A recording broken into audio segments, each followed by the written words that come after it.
जय श्री राम। नमस्कार दर्शक बंधु, मु पद्मनाभ आपण मानकु आस्ट्रो टीवी ओडिया राशिफल कार्यक्रम को स्वागत करुचे। दर्शक बंधु आसतु आज आलोचना करिबा चलित वर्ष 2024 जून मासटी सिंह राशि व्यक्तिविशेषों किपरि कटिबो। এই মাসটি आपणकर क्यारियर, आपणकर बिजनेस, फैमिली लाइफ, आपणकर एजुकेशन, आपणकर लव लाइफ, आपणकर मैरिज लाइफ एवं आपणकर हेल्थ प्रभृति क्षेत्र में मासटी आपण किपरि रही जानापी आपण भिडटी शेष पर्यंत देखु एवं भिडियो शेष में दि जाऊा प्रतिकार आपण करूँ आपण को अनेक शुभफल प्राप्त हो। दर्शक बंधु प्रथम देखा ये मसरे आपणकर गोचर कुंडली उपरे ग्रह मानकर स्थिति किपरि रही।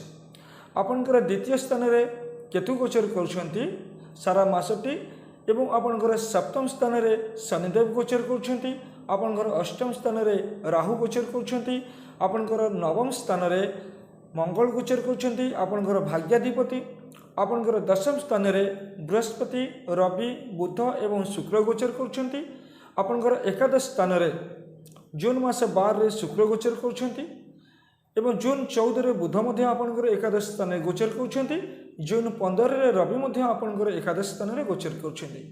यह हूँ आपण 2024 जून मासरे आपणकर गोचर कुंडली उपरे ग्रह मानक स्थिति।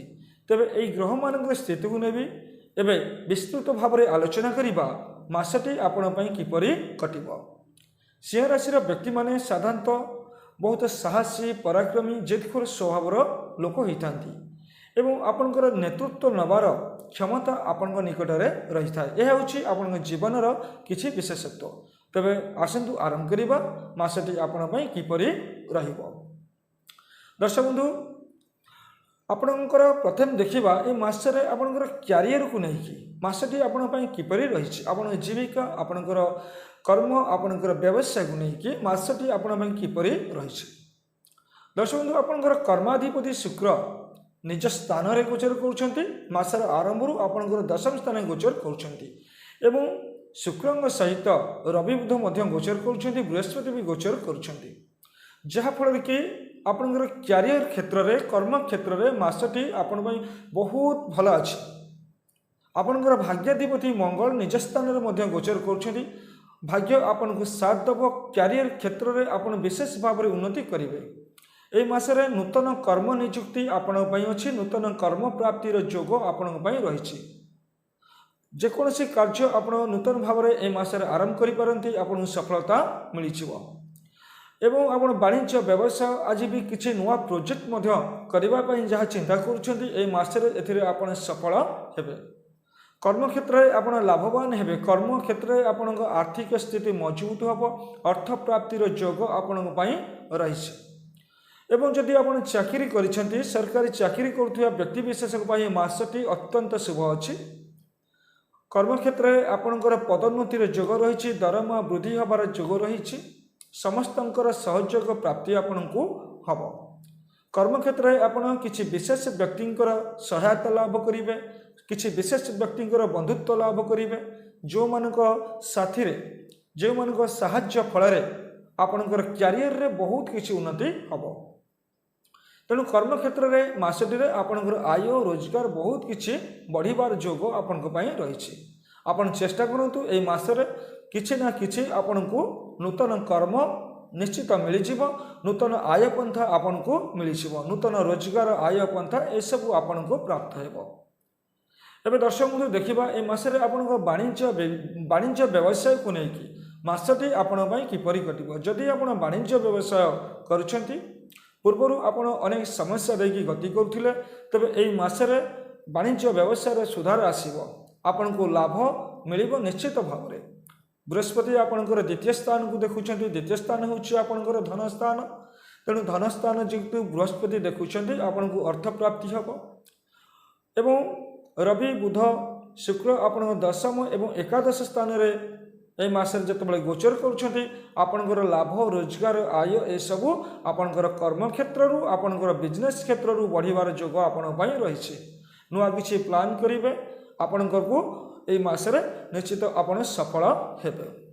आपणकर इकोनॉमिक कंडीशन देखिबा दर्शक बंधु, आपणकर आर्थिक स्थिति ए मासरे आपण किपरि रही।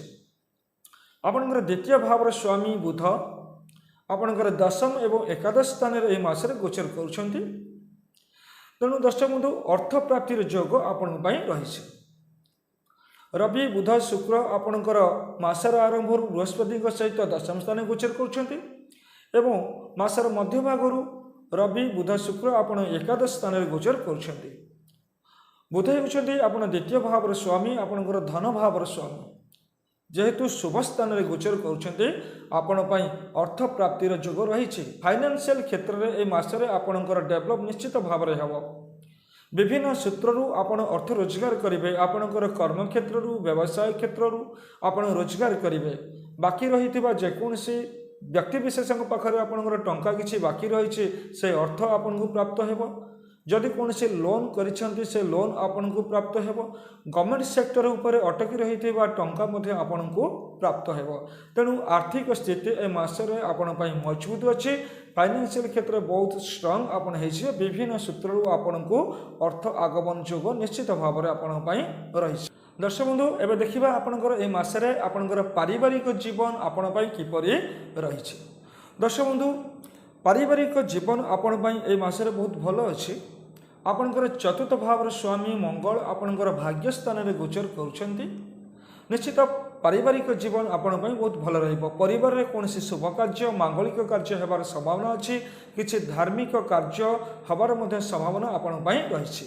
ପରିବାର ସହିତ ଆପଣ କୌଣସି ତୀର୍ଥ ଭ୍ରମଣ କରିପାରନ୍ତି, ଦୂରଯାତ୍ରା ମଧ୍ୟ କରିପାରନ୍ତି। ପରିବାରରେ ସମସ୍ତଙ୍କ ମଧ୍ୟରେ ସଦ୍ଭାବ ରହିବ, ହସ ଖୁସି ସମସ୍ତଙ୍କ ଭିତରେ ସମୃଦ୍ଧି ହସ ଖୁସି ସବୁ କିଛି ରହିବ। ତେଣୁ ପାରିବାରିକ ଜୀବନ ଆପଣଙ୍କ ପାଇଁ ଅତି ଉତ୍ତମ ରହିଛି। ଏବେ ଦେଖିବା ଏହି ମାସରେ ଆପଣଙ୍କର ଏଜୁକେସନକୁ ନେଇକି ଆପଣଙ୍କ ପାଇଁ କିପରି ରହିଛି।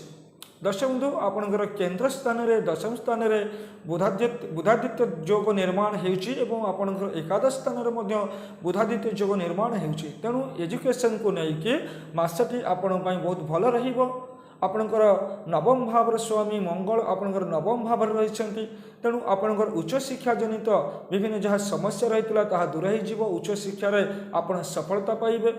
ଉଚ୍ଚଶିକ୍ଷା ପାଇଁ ଆପଣ ଦୂରଯାତ୍ରା କରିବେ। ଆପଣଙ୍କର ବିଦେଶ ଯାତ୍ରା କରିବାର ଯୋଗ ଏ ମାସରେ ସମ୍ପୂର୍ଣ୍ଣ ଭାବରେ ରହିଛି।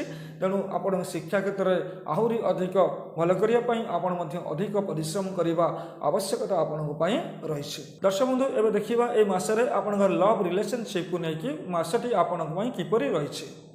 ଦର୍ଶକ ବନ୍ଧୁ ଶୁକ୍ର ମାସର ଜୁନ୍ ମାସ 12 ତାରିଖରେ ଆପଣ ଏକାଦଶ ସ୍ଥାନରେ ଗୋଚର କରୁଛନ୍ତି, ଯାହାଫଳରେ କି ଆପଣ ଲଭ୍ ଲାଇଫ୍ରେ ବହୁତ କିଛି ଆପଣଙ୍କର ଡେଭଲପ୍ ହେବ। ଉଭୟଙ୍କ ମଧ୍ୟରେ ସମ୍ପର୍କ ଦୃଢ଼ୀଭୂତ ହେବ। ଉଭୟଙ୍କ ଭିତରେ ଯାହା ମିସ୍ଅଣ୍ଡରଷ୍ଟାଣ୍ଡିଂ ଥିଲା ତାର ସବୁ ଅବସାନ ହୋଇଯିବ। ଆପଣଙ୍କ ସମ୍ପର୍କ ମଜବୁତ ହେବ। ଏହି ମାସରେ ନୂତନ ସମ୍ପର୍କ ସୃଷ୍ଟି ହେବାର ସମ୍ଭାବନା ଅଛି। ନୂତନ ଲଭ୍ ଲାଇଫ୍ରେ ଆପଣ ପଡ଼ିବାର ସମ୍ଭାବନା ମଧ୍ୟ ରହିଛି। କୌଣସି ବ୍ୟକ୍ତିବିଶେଷଙ୍କର ସହିତ ଆପଣଙ୍କର ସମ୍ପର୍କ ସୃଷ୍ଟି ହେବାର ସମ୍ଭାବନା ମଧ୍ୟ ଯଥେଷ୍ଟ ଭାବରେ ଆପଣଙ୍କ ପାଇଁ ରହିଛି। ଏ ମାସରେ ଆପଣ ବନ୍ଧୁମାନଙ୍କର ସାହାଯ୍ୟ ସହଯୋଗ ପ୍ରାପ୍ତି ହେବ। କିଛି ଦ୍ରବ୍ୟ ଆପଣ କ୍ରୟ କରିବେ ଏ ମାସଟିରେ। କିଛି ଦ୍ରବ୍ୟ ସୌଖିନ ଦ୍ରବ୍ୟ ବସ୍ତ୍ର କସ୍ମେଟିକ୍ ଦ୍ରବ୍ୟ କୌଣସି ଅଳଙ୍କାର ଏସବୁ କ୍ରୟ କରିବାର ଯୋଗ ମଧ୍ୟ ଆପଣଙ୍କ ପାଇଁ ଏ ମାସରେ ରହିଛି। ଏ ମାସରେ କୌଣସି ପାର୍ଟି କୌଣସି ଉତ୍ସବରେ ମଧ୍ୟ ଆପଣ ଯୋଗ ଦେବାର ସମ୍ଭାବନା ନିଶ୍ଚିତ ଭାବରେ ଆପଣଙ୍କ ପାଇଁ ରହିଛି। ବନ୍ଧୁମାନଙ୍କର ସାହାଯ୍ୟ ସହଯୋଗ ଆପଣ ପାଇବେ। ସମାଜରେ ଆପଣଙ୍କର ରେପୁଟେସନ୍ ବହୁତ ବଢ଼ିବ। ସମାଜରେ ସମସ୍ତଙ୍କର ପ୍ରଶଂସାର ପାତ୍ର ଆପଣ ହେବେ। ରାଜନୀତି କ୍ଷେତ୍ରରେ ମଧ୍ୟ ଏ ମାସଟି ଆପଣଙ୍କ ପାଇଁ ଅନୁକୂଳ ନିଶ୍ଚିତ ଭାବରେ ଆପଣଙ୍କୁ ରହିଛି। ଦର୍ଶକ ବନ୍ଧୁ ଏବେ ଦେଖିବା ଆପଣଙ୍କର ସ୍ୱାସ୍ଥ୍ୟକୁ ନେଇକି ଏ ମାସଟି ଆପଣଙ୍କ ପାଇଁ କିପରି ରହିଛି।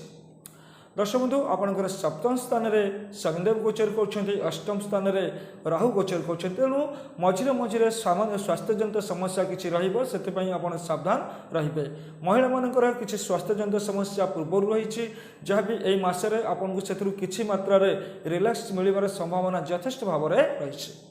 ଦର୍ଶକ ବନ୍ଧୁ ଆପଣ ଏହି ପ୍ରତିକାର କରନ୍ତୁ। ଏହି ପ୍ରତିକାର କରିବା ଦ୍ୱାରା ଆପଣଙ୍କର ସମସ୍ୟା ଗୁଡ଼ିକର ସମାଧାନ ହୋଇଯିବ। ଆପଣଙ୍କ ଲାଇଫରେ ନିଶ୍ଚିତ ପରିବର୍ତ୍ତନ ଆସିବ। ଅନେକ ଶୁଭଫଳ ଆପଣଙ୍କୁ ମିଳିଯିବ। ଦର୍ଶକ ବନ୍ଧୁ ଆପଣ ପ୍ରତ୍ୟେକ ଦିନ ଭଗବାନ ଶିବଙ୍କର ମନ୍ତ୍ର ଜପ କରନ୍ତୁ। ଏହା ସହିତ ଭଗବାନ ଗଣେଶଙ୍କର ମନ୍ତ୍ର ମଧ୍ୟ ଆପଣ ଜପ କରନ୍ତୁ। ଏହି ଦୁଇଟି ପ୍ରତିକାର ଆପଣ କରନ୍ତୁ। ଆପଣଙ୍କର ବିଭିନ୍ନ ସମସ୍ୟା ଗୁଡ଼ିକର ସମାଧାନ ହୋଇଯିବ। ସମସ୍ତ କାର୍ଯ୍ୟରେ ଆପଣ ସଫଳ ହେବେ। ଦର୍ଶକ ବନ୍ଧୁ ମୁଁ ଆଶା କରୁଛି ଆପଣ ଏହି ପ୍ରତିକାର ନିଶ୍ଚିତ କରିବେ। ଏହି ପ୍ରତିକାର କରିବା ଦ୍ୱାରା ମାସଟି ଆପଣ ପାଇଁ ଖୁସିରେ କଟିଯିବ। ଦର୍ଶକ ବନ୍ଧୁ ଆଜି ତ ସମୟ ହୋଇଗଲାଣି। ଆଜିର କାର୍ଯ୍ୟକ୍ରମକୁ ଏଇଠି ରଖିବା। ପୁଣି କଥା ହେବା ପରବର୍ତ୍ତୀ ସମୟରେ। ଜୟ ଜଗନ୍ନାଥ, ନମସ୍କାର।